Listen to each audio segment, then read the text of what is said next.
Tras la identificación de los daños y su clasificación,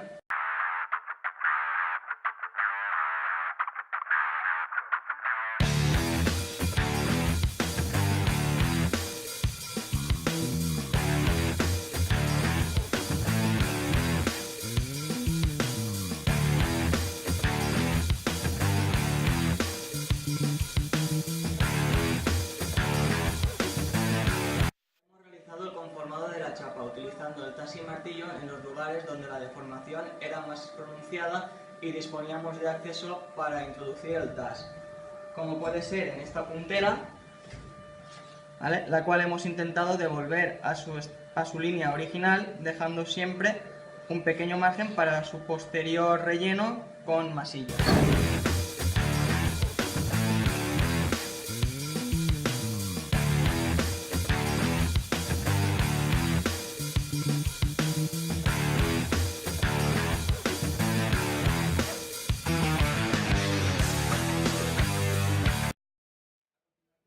Hemos realizado un matizado de la pieza y tras el soplado, limpiado y desengrasado de la misma, hemos observado cómo han desaparecido la mayoría de los daños clasificados.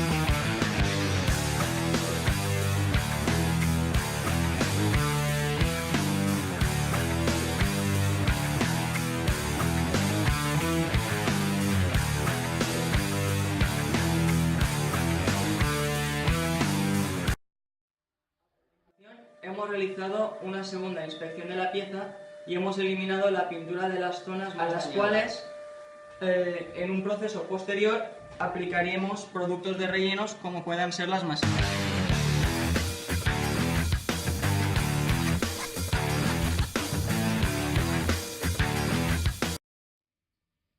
Para la eliminación de la pintura de estas zonas dañadas hemos utilizado un proceso en 3 pasos.